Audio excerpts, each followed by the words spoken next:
Welcome back to Confessions of a Property Investor. I'm Catherine Andrews, Director of Investments. And I'm Michelle White, Director of Qualifications.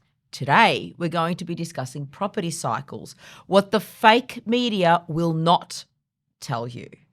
So I guess, Michelle, let's get straight down the line with this, okay? We hear a lot about property bubbles, property cycles, and God bless every Australian that I guess researches and tries to teach themselves about the investment sector of property.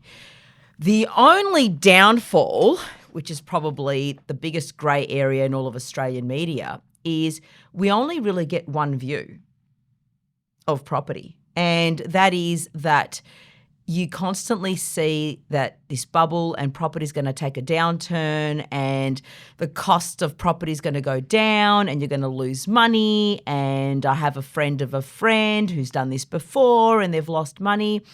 Why don't we educate our potential investors on the realities of the property cycles? So in your experience, what do you think is a true indication of property cycle?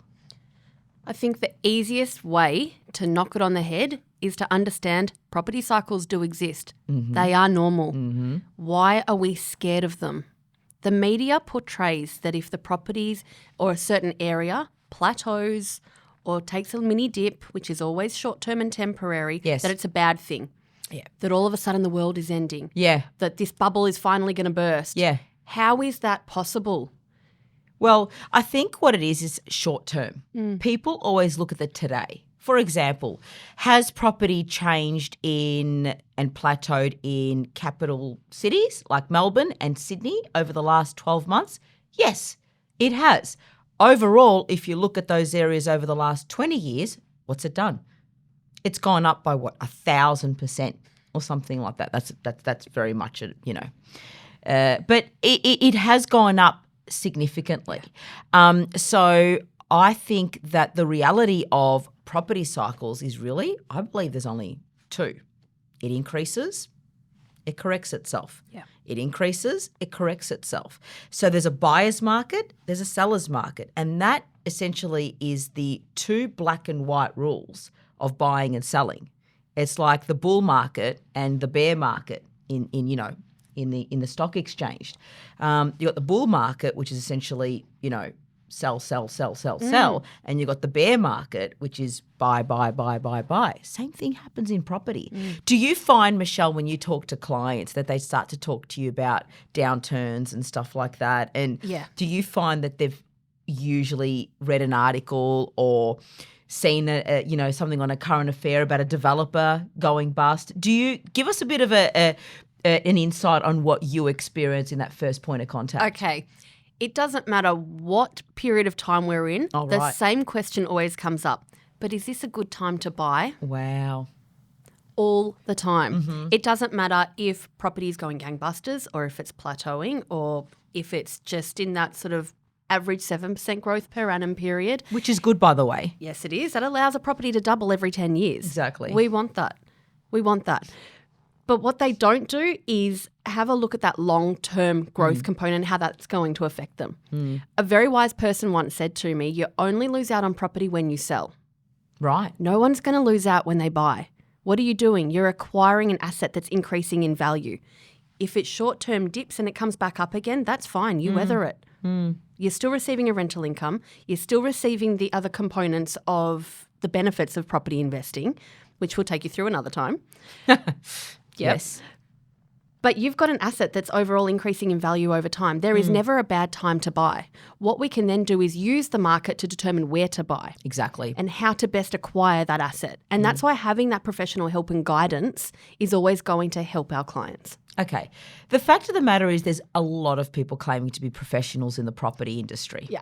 And that's another topic in our confessionals that you will hear about. But I want to sort of take our listeners and our viewers through something more, which is the fake propaganda that we see in the media. And I want us to touch on that a little bit. What, in your expert opinion, like I said, Michelle is very front-facing with clients initially before they come to me for the strategies.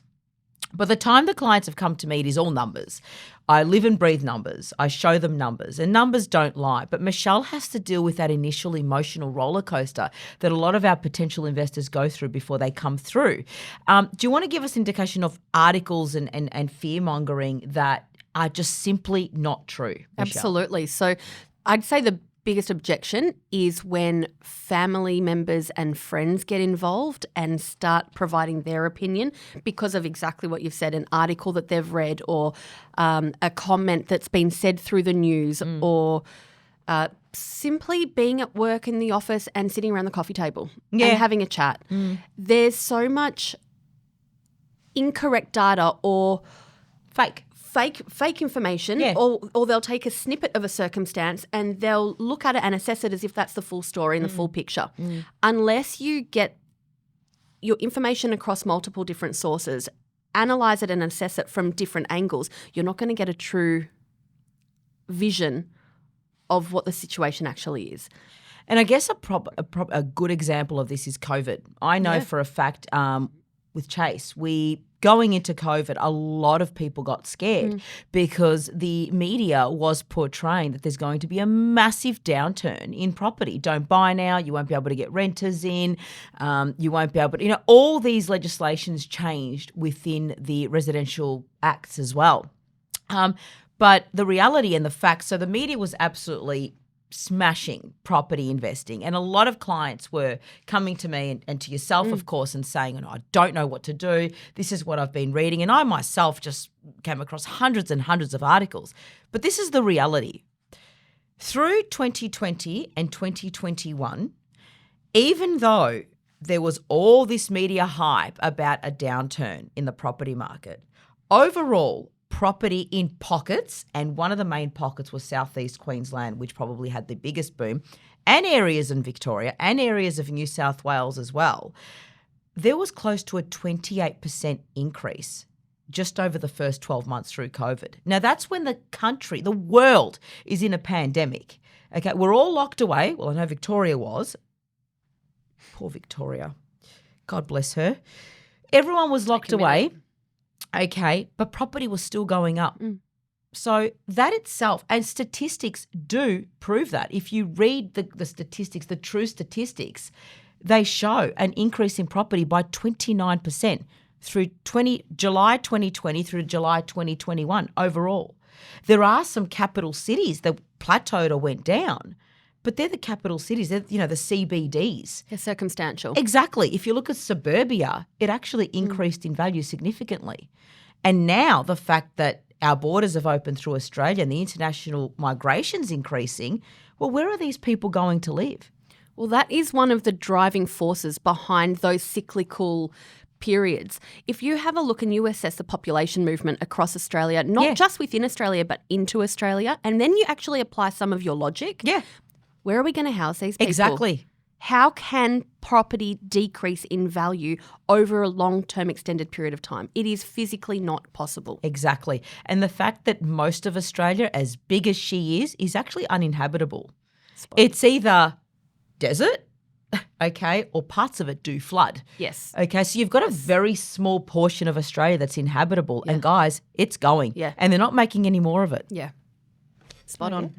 Well, I guess that concludes us today for Confessions of a Property Investor. Join us next time. We'll be touching on the benefits of purchasing a property through a self-managed super fund.